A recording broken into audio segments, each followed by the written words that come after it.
very healthy and happy life. This topic, as you know very well, in our chemistry online classes, we have been proceeding with our topic D and F group elements, chapter number 8, right? This topic we have covered a little bit in our offline classes also when you were present in the school as a physically. Well, in that time, we have just started the introduction of D block elements, right? We have studied that D block elements are those which exist or whose electrons do exist in the last D substrate, right? Along with that, we have studied many physical properties of D block elements, like as we have studied melting point, boiling point, enthalpy of atomization, and oxidation state, ionization energy, color, and many more things, right? So D block elements by my side is completely covered as according to the CBSE syllabus, right? We have completed D block elements. Now we are left with only the F block elements. In our last class that was yesterday, we have just studied the introduction of F block elements. Like we have seen that F block elements are also called inner transition elements, right? Inner transition elements.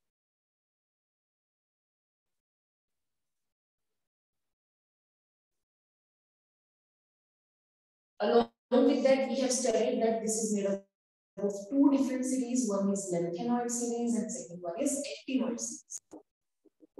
All right.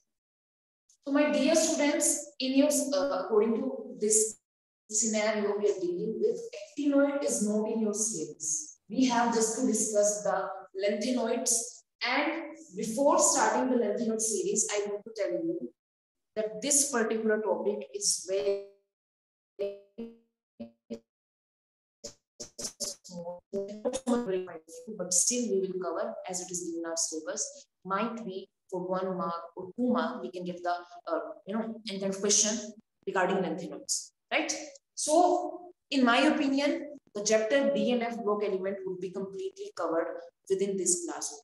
Okay, from Monday onwards, or if we will get the class tomorrow, we will start either with the revision, your test, or the new chapter. Okay, so let's start. The lanthanoids are something which has the electron in the F series, in the F shell. Tomorrow we have seen that whatever the elements are present from 58 to 71, they all are called inner transition elements and also called F block elements. We have also studied that whenever we start from lanthanum to titanium, all the elements which are present over this are known as F block elements. कल हमने ये भी याद किया था कि lanthanum से जो हमारा लास्ट वाला है यूरेनियम, यहाँ तक जाने के लिए हमारे पास कौन से एलिमेंट, तो मैंने यूनिट भी आपको बताया था. We have seen like we have cerium, we have promethium, we have niobium, we have terbium, we have europium, and many more, right? So this was the topic we have studied. Now in today's class we will just discuss the physical properties, very limited physical properties. First of all, the reason behind this, these are very complicated, very complex. Not only the lanthanoids, actinoids are much complex, right? They are radioactive, their size is not so much varying, their oxidation state is almost similar. So there is no very big data, we can say, or very enhanced detail that how to study these two topics, right? So in lanthanoid series, we will just discuss with first of all the size. Second one is the oxidation state. And so to say, first one is electronic configuration. That is the important thing of your electronic configuration and the lanthanoid configuration. Oxidation state, and last but not the least, consequences of lanthanoid configuration. इस पर भी थोड़ा सा ध्यान देंगे, but are the usages of them. एक दो use है इसमें जो इम्पोर्टेंट है. तो चलिए स्टार्ट करते हैं with the very first topic. What is the electronic configuration of lanthanoids? My dear students, as I have told you already, since we are dealing with lanthanoids, we are dealing with the F group elements. So it's quite obvious that the electron must enter in the F shell. Only then they are known to वो भी lenthinums, right? So all the elements which are present from lenthinum to lutetium, all these elements contain the electron in the F shell along with the S subshell and D subshell.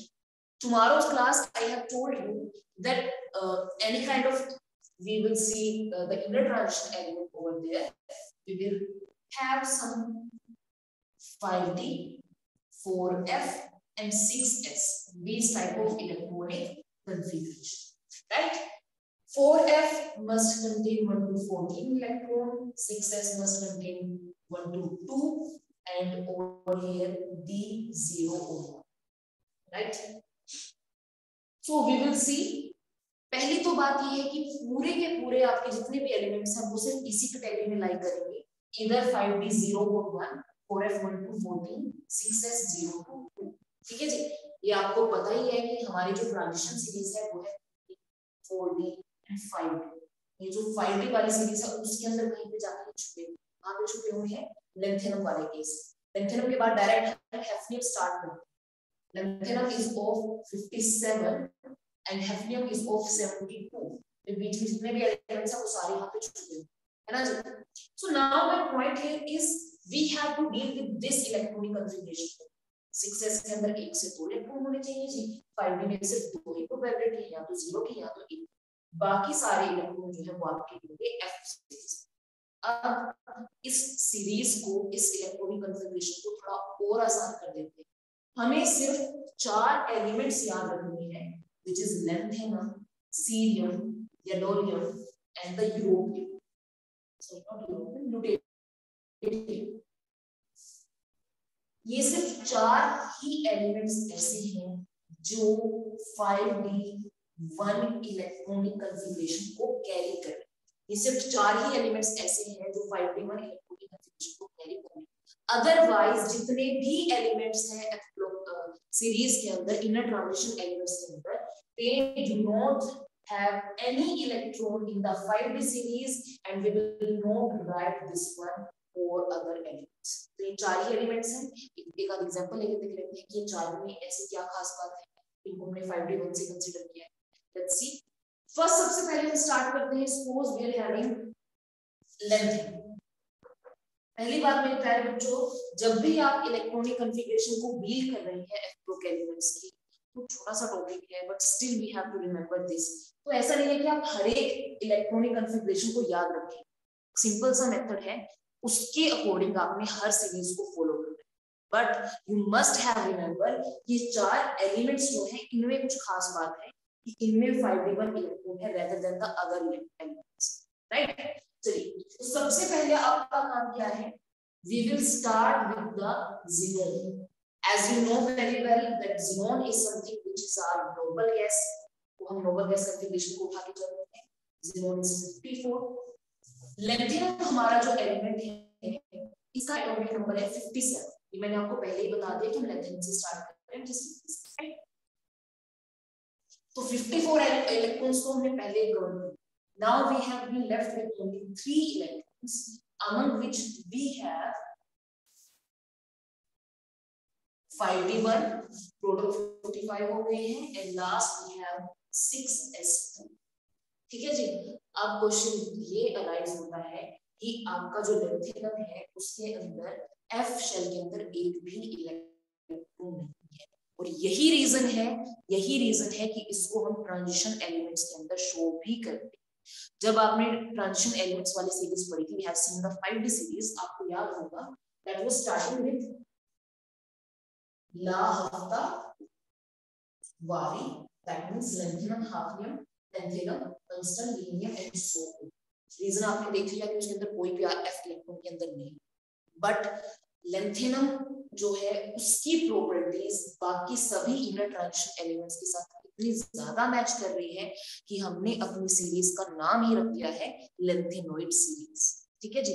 एक बात और, जब भी आप lanthanoid series के साथ deal करोगे हर time आपको लेंथेनॉइड इस वे में दिखाई देगा। Suppose we have to write Ln3 positive, this Ln is collectively known as lanthanoid series. ठीक है जी। मोस्टली इन एलिमेंट्स का नेम कभी कभार आता है जब आपसे इलेक्ट्रॉनिक कॉन्फ़िगरेशन पूछता है, अदरवाइज अगर कोई फिजिकल प्रॉपर्टी पूछ जाती है तो the examiner would name it, examiner would symbol it as element, right? चलिए अब अगला टॉपिक स्टार्ट करते हैं। लेंथेनम का हमने बता दिया, एक और देख लेते हैं। मान लीजिए हमारे पास है सीरियम। लेंथेनम की मैंने पहले ही बात कर दी है कि उसके अंदर फाइब्रिल होना चाहिए। सीरियम में देख लेते हैं उसकी क्या बात है।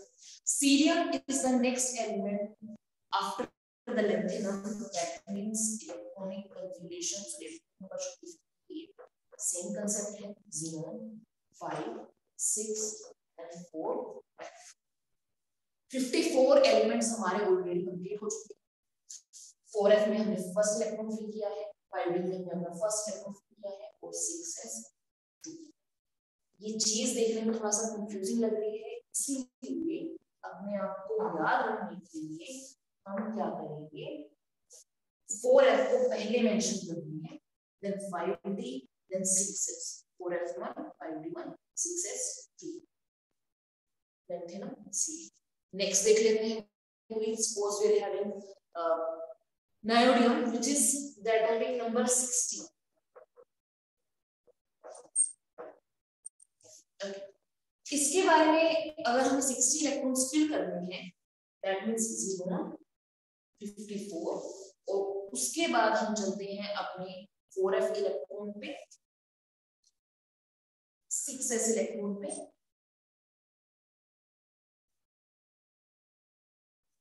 4f4 6s and so on and so on। तो हर केस में आप देखोगे कि 5d एलिमेंट्स जो है उसको हम कंसीडर नहीं करते हैं।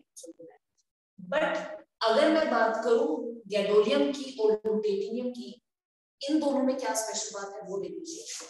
आपका जो गैडोलियम है, this is the element with the atomic number of 64। सबसे पहला हमारा नाम बिल्कुल वही है जो 0 को फिट करेंगे। Then we have 4f, then we have 5d, then we have 6s, right. तो हमें टोटल 10 इलेक्ट्रॉन्स को फिल करना है।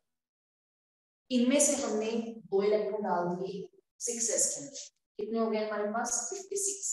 Now we are left with only 8 electrons. हमारे पास पॉसिबिलिटी क्या है कि हमारा जो f है ना वो 1 से 14 तक इलेक्ट्रॉन ले सकता है, तो हमने उसमें 8 इलेक्ट्रॉन डाला। But is it stable? ये बात मुझे बताने की जरूरत नहीं है कि आप लोगों ने 11th क्लास से इस बात को पढ़ते आ रहे हैं। कोई भी ऑर्बिटल है आपका जो, वो इधर हाफ फील्ड और full field is most stable. कोई भी सबशेल है, चाहे मैं s ब्लॉक की बात करूं, चाहे मैं p ब्लॉक की बात करूं, चाहे d की, f की, g, h and so on, हर एक शेल जो है वो 2 कैटेगरी में सबसे ज्यादा स्टेबल होती है, either it is half field और इट इज फुली। तो ये जो है आपकी सीरीज इस तरीके से शो ना होगी, आपको इस तरीके से शो करेगी 4f7 5d1 और 6s2, राइट। इसीलिए ये रीजन है कि आपका जो गैडोलियम है it contains 5d। Same as it is, हम लास्ट वाले इलेक्ट्रॉन की एलिमेंट की बात कर लेते हैं, that is deuterium which have the atomic number of 71, 0 5d 6s 4f। 54 हमने ऑलरेडी फिल कर दिए हैं, we are completing over this। now the 4f is 14, 5d is 1। Again अपनी इलेक्ट्रॉनिक कॉन्फ़िगरेशन को बचा के रखने के लिए वो क्या करेगा, अपने f इलेक्ट्रॉन्स को फुल करने के लिए, अपने f इलेक्ट्रॉन की स्टेबिलिटी कंप्लीट करने के लिए, ये कंप्लीटली फिल्ड है और साथ में जो नया इलेक्ट्रॉन है वो कहां पे जा रहा है 5d1। ठीक है जी। So this was all about the electronic configuration। आपको इसमें सिर्फ इन चारों का याद रखना है जो कि 5d के अंदर उनका एक इलेक्ट्रॉन प्रेजेंट है, अदरवाइज कोई भी मैं एलिमेंट उठा के देखूं उसके अंदर 5d में इलेक्ट्रॉन्स नहीं। ठीक है जी।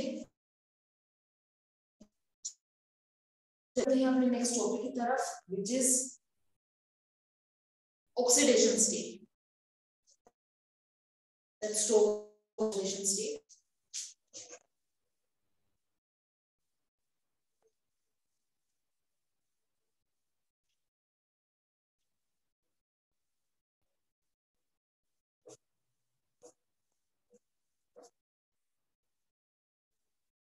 चलिए ऑक्सीडेशन स्टेट के बारे में बस एक ही बात कहना चाहूंगी, जैसे आपने डी ब्लॉक एलिमेंट्स में स्टडी किया था कि most common oxidation state D block elements की +2, लेकिन अगर मैं लैंथेनोइड्स की बात करूं, मैं एफ ब्लॉक एलिमेंट्स की बात करूं, इसमें जो मोस्ट कॉमन ऑक्सीडेशन स्टेट होगी that would be +3, most common oxidation state is plus rather than +2। ठीक है जी, एक आध एग्जांपल देख लेते हैं। एग्जांपल है हमारे पास, लेट वी हैविंग सीरियम, सबसे सिंपलेस्ट एग्जांपल लेते हैं हम with that note number 58।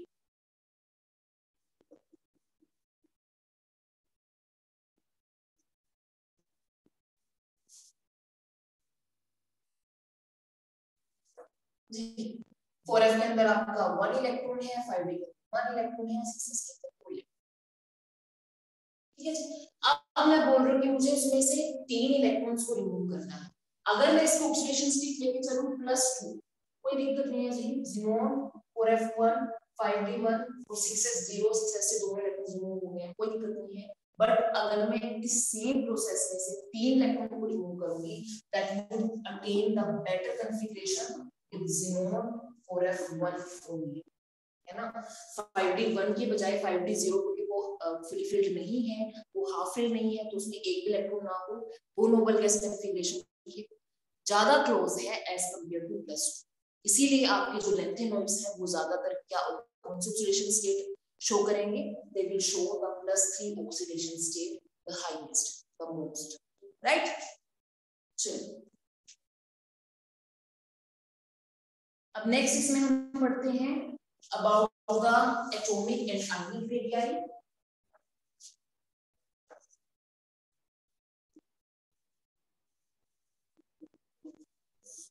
My dear students, about atomic and ionic radii, जब हमने डी ब्लॉक सीरीज को स्टडी किया था उस टाइम मैंने आपको बताया था जब हम 4D से 5D में जा रहे हैं तो साइज का ज्यादा इफेक्ट नहीं पड़ रहा है, साइज में ज्यादा चेंजेस नहीं आ रहे हैं, और उस टाइम मैंने उसको एक नाम दिया था लेंथेनॉइड कॉन्ट्रैक्शन, है ना, आप लोगों को ध्यान है। सेम वही इफेक्ट हम यहीं पे स्टडी कर रहे हैं, यानी लेंथेनॉइड कॉन्ट्रैक्शन हम ऑलरेडी पढ़ चुके हैं, जिसमें हमने ये पढ़ा है कि जो साइज और केमिकल प्रॉपर्टीज हैं, जो साइज और केमिकल प्रॉपर्टीज हैं वो बहुत सिमिलर है 4D और 5D एलिमेंट्स।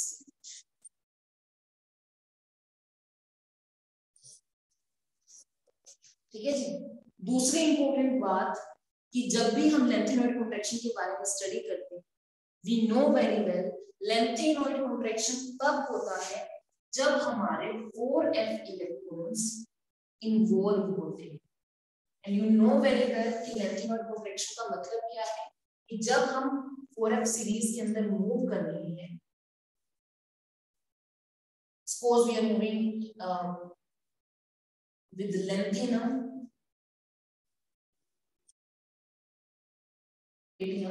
इस पर्टिकुलर सीरीज के अंदर जैसे जैसे हम अलोंग द पीरियड मूव करेंगे, हमारा जो एटॉमिक नंबर है वो इंक्रीज हो रहा है और आयनिक रेडियाई स्लाइटली डिक्रीज हो रही है। ये जो आयनिक रेडियाई स्लाइटली डिक्रीज हो रही है, इसका रीजन है लेंथेनॉइड कॉन्ट्रैक्शन।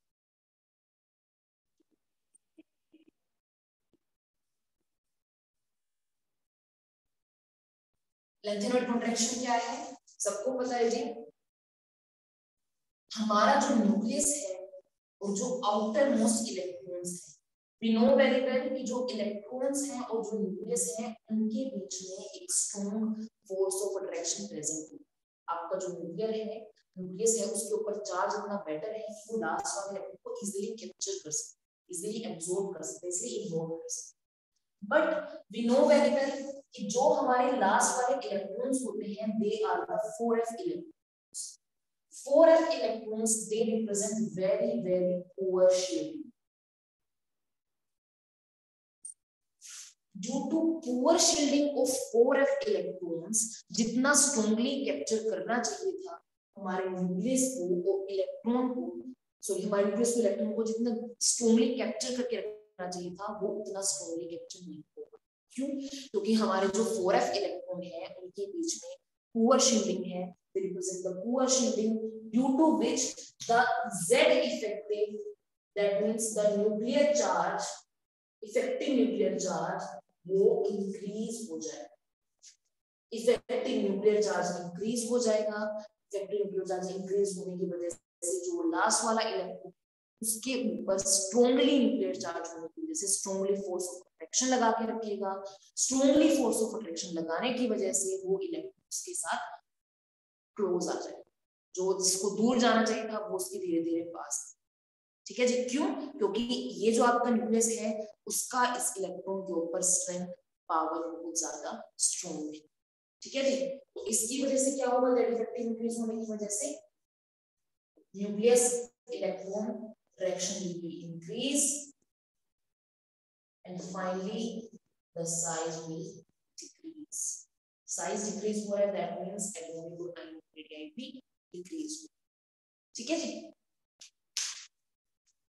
चलिए this topic has also been covered। और इसी टॉपिक में सबसे इंपॉर्टेंट क्वेश्चन जो आता है आपके पास वो आता है why the atomic radii of zirconium and hafnium are similar। zirconium आपका है 4D सीरीज में, hafnium है आपका 5D सीरीज में। Answer is due to lanthanide contraction, right. तो zirconium में 4D और 5D सीरीज जो है आपकी और hafnium जो है उन दोनों का साइज बहुत ज्यादा सिमिलर है। why? because of lanthanoid contraction. क्या है वो स्टोरी हमने अभी पढ़ी है, हमने पहले भी पढ़ी थी जब हम ट्रांजिशन एलिमेंट कवर कर रहे थे कि Z इफेक्टिव चार्ज इंक्रीज हो जाता है, न्यूक्लियस और इलेक्ट्रॉन के बीच में अट्रैक्शन ज्यादा हो जाता है, उसको कैप्चर कर रहा है और साइज वो ऑलमोस्ट डिक्रीज हो रहा है, बढ़ने की बजाय कम हो रहा है।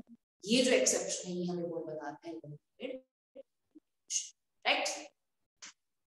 चलिए अब हम मूव करते हैं अपनी लास्ट प्रॉपर्टी पे, which is going to be the ionization energy। ionization energy बच्चे में से इतना ही बोलेंगे कि 5D एलिमेंट्स की ionization energy वो हायर होती है देन 4D। ये हमने ट्रांजिशन सीरीज में पहले से ही पढ़ लिया है, बहुत डिटेल में पढ़ लिया है, इसके बारे में हम ज्यादा नहीं बोलेंगे। और लास्ट टॉपिक है हमारा what are the benefit of lanthanoid contraction, what are the result of lanthanoid contraction. First तो हमने ये बोल दिया कि लैंथेनॉइड कॉन्ट्रैक्शन की वजह से due to lanthanide contraction, size and chemical properties are similar।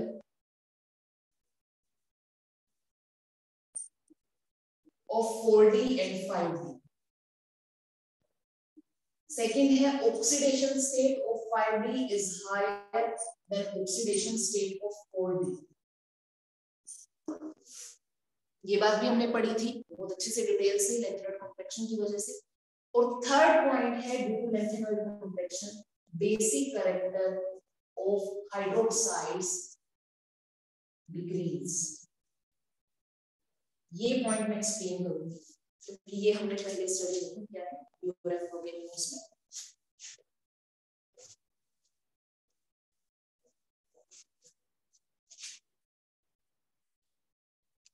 Suppose we are having lanthanum, cerium and so on up to ruthenium। एक बात और बच्चे आपको ये ऑब्जर्व करोगे कि हर बार मैंने OH थ्राइस मेंशन किया, रीजन बीइंग दैट क्योंकि हमारे जो लैंथेनॉइड सीरीज वाले एलिमेंट्स हैं उनकी +3 ऑक्सीडेशन स्टेट बहुत ज्यादा कॉमन, बहुत ज्यादा बेनिफिशियल, बहुत ज्यादा देखी गई है, बहुत ज्यादा ऑब्जर्व की गई। इसी रीजन की वजह से हमने हर बार OH को थ्राइस मेंशन किया है, because your OH is something which has -1 charge. So x - 3 equals to 0, x equals to +3, यानी +3 ऑक्सीडेशन स्टेट हमेशा शो करते हैं आपके लैंथेनम, सीरियम, लैक्टोन।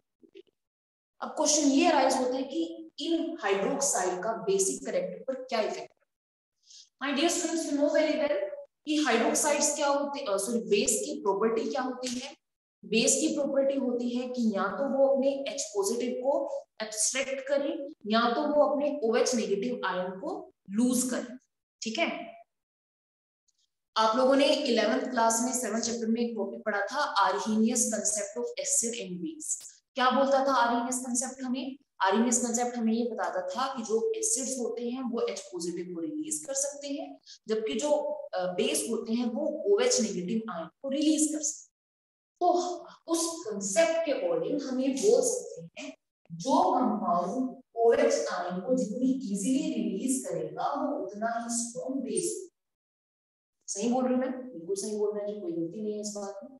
तो जब हम लेंथेनम से ल्यूटेरियम की तरफ मूव करेंगे, अभी हमने 2 मिनट पहले बोला है कि लेंथेनम से ल्यूटेरियम की तरफ जाते टाइम लेंथेनॉइड कंट्रैक्शन सबसे ज्यादा प्रभावशाली होता है, सबसे ज्यादा इफेक्टिव होता है, जिसकी वजह से लेंथेनम टू ल्यूटेरियम की तरफ जाते हुए आयनिक रेडियाई डिक्रीज होती है। अभी पढ़ा था हमने। तो जैसे जैसे आयनिक रेडियाई डिक्रीज हो रही है, एटॉमिक रेडियाई डिक्रीज हो रही है, लेंथेनम और OH जो है साइज डिक्रीज होने की वजह से जो दूर दूर थे वो पास पास आ। अगर इसमें मान लीजिए लेंथेनम और OH यहाँ पे प्रेजेंट है अपने साइज की वजह से, लेकिन आपका ल्यूटेरियम और जो OH है वो इतनी ज्यादा क्लोज उनके साइज की कम होने की वजह से, ल्यूटेरियम की और OH की वो इतने ज्यादा क्लोज है। तो आप लोग देख सकते हो कि साइज जो है वो हर बार डिक्रीज होता जा रहा है। साइज डिक्रीज होने की वजह से जो लेंथेनम और OH माइनस आयंस के बीच में, क्योंकि आपका पॉजिटिव 3 चार्ज है माइनस 1 चार्ज, इनके बीच में जो फोर्स ऑफ अट्रैक्शन था, क्योंकि पता है प्लस और माइनस चार्ज हमेशा एक दूसरे को अट्रैक्ट करते हैं, जो साइज बड़ा होने की वजह से कम होगा, जैसे जैसे साइज छोटा होगा इन दोनों के बीच, मान लीजिए आपका पॉजिटिव चार्ज है नेगेटिव चार्ज है, वो क्लोज आते जाएंगे तो उनके बीच में फोर्स ऑफ अट्रैक्शन स्ट्रॉन्ग हो जाएगा, और वो इतना स्ट्रॉन्ग हो जाएगा कि उसमें से OH नेगेटिव आयन निकालना बहुत मुश्किल। क्या मेरी बात समझ में आ रही है सब लोगों को? जैसे जैसे साइज डिक्रीज हो रहा है, force of attraction between the Ln positive and the OH minus increase. Due to this increased force of attraction, OH minus ion release will be very difficult. और हमने क्या पढ़ा है? बेसिक करैक्टर तो वो होते हैं जी जो OH माइनस को इजीली रिप्लेस कर देता है। ये क्या क्या बोल रहा है कि OH माइनस आयन को रिप्लेस करना बहुत डिफिकल्ट है। यानी जैसे जैसे साइज डिक्रीज होगा, बेसिक करैक्टर भी डिक्रीज होगा। Am I clear or not? Basic character also decrease. OH minus ion को इसका डिफिकल्ट होगा, and hence basic character along the period would decrease.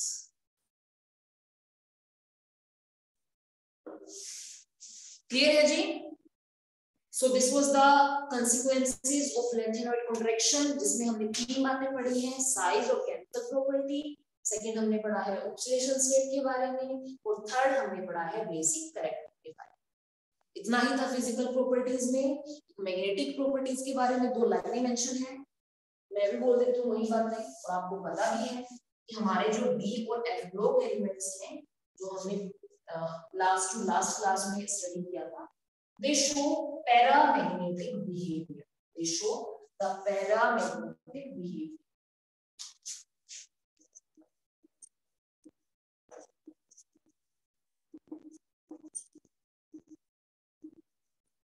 In the magnetic properties of lanthanoids.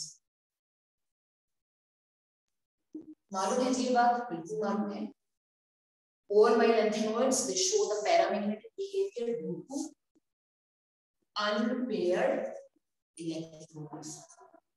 Due to unpaired electrons. और हमारे सारे के सारे जो lanthanoids हैं उनमें अनपेयर्ड इलेक्ट्रॉन्स प्रेजेंट होते हैं। और इसमें मैं एक और छोटी सी बात आपके साथ शेयर करना चाहूंगी। वो बात ये है कि सबसे ज्यादा पैरामैग्नेटिक इफेक्ट जो है वो होते हैं nitrogen, and with the atomic number 60 4f4 सबसे ज्यादा पैरामैग्नेटिक कैरेक्टर नाइट्रोजन के अंदर, हाईएस्ट पैरामैग्नेटिक।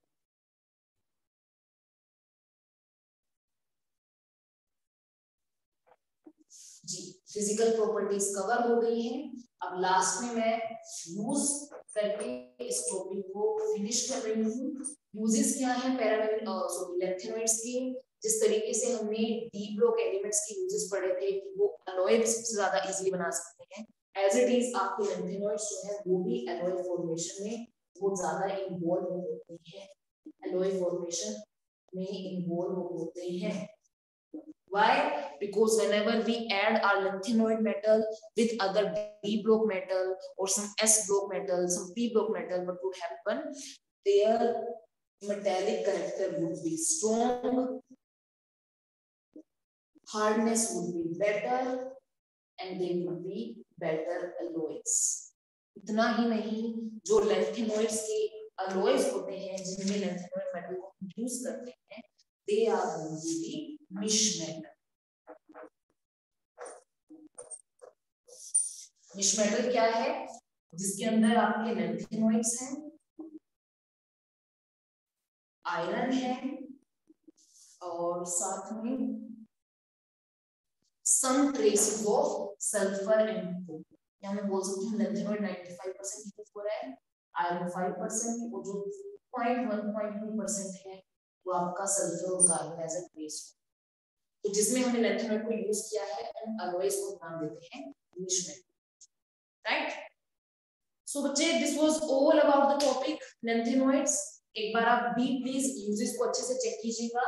पेज नंबर 230 पे, पेज नंबर 230 पे छोटा सा पैराग्राफ दे रखा है, इसमें लैंथेनॉइड के यूज के बारे में बता रखा है, उनको जरूर पढ़िएगा। उन्होंने मिश मेटल के बारे में बता रखा है, इसके अलावा ये बता रखा है कि कई बार हम उनको स्क्रीन में यूज करते हैं क्योंकि वो बहुत इजीली एनर्जी को रेडिएट कर सकते हैं। ठीक है जी, इतना ही है इस टॉपिक के अंदर। तो D and F block elements वाला चैप्टर आपका कंप्लीट हो गया है। इस चैप्टर को आपने रिवाइज करना है।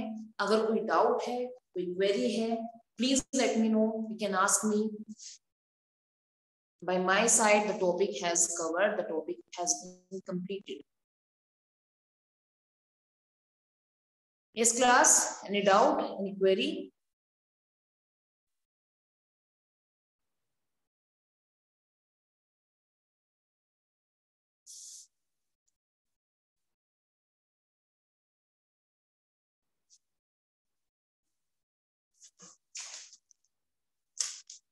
हाँ जी बच्चे, कोई डाउट है?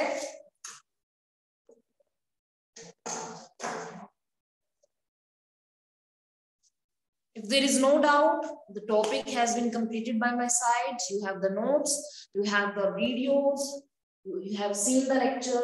Please complete your notes, revise them carefully, and D and F block element has been completed by my side. In the very next class, we will start with coordination compounds. All right. So this was all by my side. Thank you so much.